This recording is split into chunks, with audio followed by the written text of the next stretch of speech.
The YouTube algorithm is not the same as it was 12 months ago. So today I'm revealing the method that I've used to grow all of these YouTube channels to over 300 million views and 700,000 subscribers. And this works whether you're starting a new YouTube channel or have loads of videos posted but your channel is just not growing. Pick long or short form content, not both. The behavior of shorts viewers is distinctly different to that of long form views, so if you start making short content with the idea of going viral really quickly to then convert to long form content, it will most likely fail like these channels did, as the content structure will change drastically, and so will the audience that you're targeting. But YouTube doesn't know that, and will recommend your videos to short content consumers, ultimately resulting in a low click-through rate and a low average view duration, because shorts viewers' attention spans don't map well onto long-form videos. Therefore, you need to pick either long or short-form content from day one and stick to it.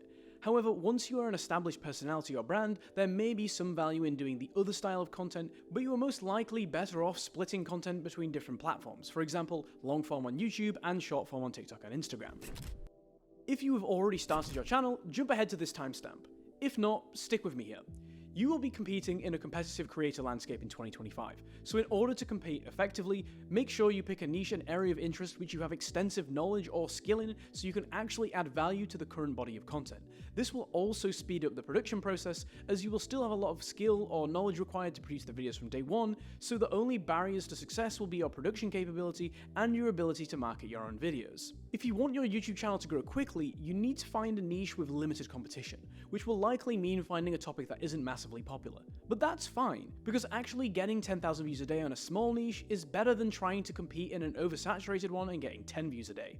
Not to mention, smaller niches, for example watch or painting restoration videos, have a more dedicated core audience base, meaning they're more likely to be a long-time viewer and buy things that you try to sell them. But to actually find these small niches, what you need to do is the following. Create a YouTube channel on a browser with wiped cookies. This is so when you start hunting for niches, YouTube is not already biased and forcing content from your previous search history. 2. Pick one topic you're really interested in starting a channel in, and search a phrase relating to the topic, filter by last 24 hours and most viewed. This will show you the best example channels that you can model your channel on later. 3. Click on one of those videos that pops up, like the video, subscribe, and go back to the YouTube homepage. YouTube will now start recommending videos to you purely based off the one video you just clicked on. So now you are being shown a broad range of content from just that area of interest. This will reveal to you other avenues and sub-niches within the overall area of interest that you have. Now revisit step 1. Create several new YouTube channels and use each of them to search a different sub-niche. This will refine YouTube content recommendations even further, so you only see the exact sub-niche you're searching for and allow you to fully map out the competitive landscape in terms of upload volume and viewer counts across each channel. Once you are happy you have identified a sub-niche that has low posting volume and decent viewer count, you have found a potential sub-niche for you to start a channel in, which means you can move on to case studies. If you want your channel to grow, you need to impress the first few viewers who watch your video, as YouTube has a really aggressive curve on testing videos and dropping videos quickly that perform poorly, as you can see from these examples. The fastest way to find a formula that works is to study the highest performing videos from existing creators in your niche and identify 3 things. 1. How long is the hook, and how does it, along with the title and thumbnail, clue the viewer in on the content of the video? 2. How does that YouTuber hit the right notes throughout the video that they promised in the hook and thumbnail? And 3. How does the video make the viewer feel?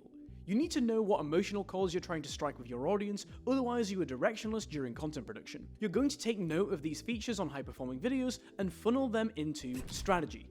People say going viral on social media is luck, but that's not entirely accurate. The lucky part is the timing of when the algorithm decides to push your content to a broad audience, and if YouTube guesses what that broad audience should be correctly. But whether your channel actually blows up or not is fully down to you making not just good content, but fitting that content into the right space on YouTube where there is room for a new voice. So, strategy. I suggest you use this free template on Milanote for the following. Mapping out what audience you are aiming for and how the videos should make them feel. This is really important not just for building an audience, but for building the right audience for if you choose to sell them anything later down the line.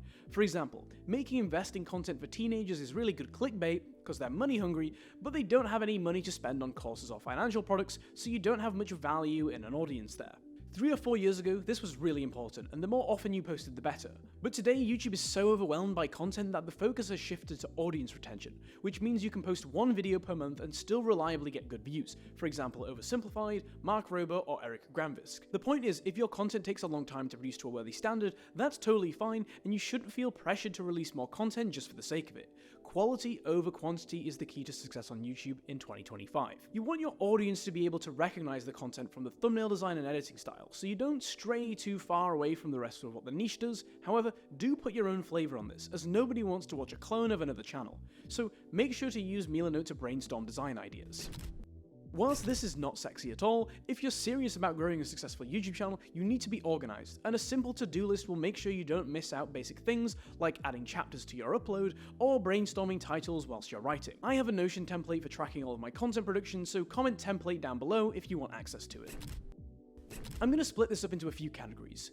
If you're a solo creator who is off camera, put 100% of your budget into a microphone since your voice is going to be the main focal point. If you're a solo creator on camera, and if you're shot on cash, say $200 or less, that's fine, use your phone for filming and buy a pair of studio lights, as this is the key to the professional look, as they disperse and soften the light in the room and add depth to the scene. With the leftover money, buy a microphone and desktop mount, as it's easier to get good audio quality close up than it is with a camera or phone mounted mic that's 3 to 6 feet away from you. If you're a solo creator on a high budget, say $1,500 or more, buy a good mirrorless camera that shoots in 4K. For example, I'm filming this video on a Sony ZV-10 and a Viltrox 23mm half-frame lens. Then buy a pair of studio lights, plus 1 or 2 backlights for added depth, and then spend the remaining $300 to $500 on a professional microphone like a Shure SM7B or a Sennheiser MKE600. If you're hiring a team, your base case scenario here is assuming your channel fails. How much money are you willing to lose? Take that number and divide it by the number of videos you're willing to make over whatever time period you're willing to commit to trialing YouTube for. For example, if you're willing to lose $2,000 making 20 videos over 6 months, you have a budget of $100 per video, which is enough to hire out basic video editing and maybe voice work, but definitely not enough to hire a writer or animator, nor is it enough to hire anyone to help you in person. It's time to actually make some videos following from the strategy and budget you've put in place. But before you actually start releasing them to the world, make a pilot video for yourself to watch and reflect on, and reiterate on this a couple of times so you can see if you can make some improvements. You're doing this for 2 reasons. One, because if the videos you release initially suck, no one will watch it and the algorithm will stack the deck against your future videos, meaning you'll get very few impressions and it'll be very hard to grow your channel. And 2, because the fastest way to improvement is through repetition. For example, if I asked you to draw a realistic portrait of a person once with an unlimited time limit, it's not going to look very good as you haven't built up all of the prerequisite skill. But if I asked you to draw the same person 1,000 times in a row, each time you would learn from your previous mistakes and improve. So try and make the same video 3 or 4 times, and once you run out of creative juice, move on to the next video and then the next video. Then ask a friend to review for some feedback, then remake the first video and then release it to the world. By this point, you probably won't be able to tell if the video is good or not because you'll be fed up with it, but I promise you'll be better and more likely to get more views. When you start posting videos, YouTube will take an educated guess on who to recommend your video to based on the title, thumbnail, and the content in the video.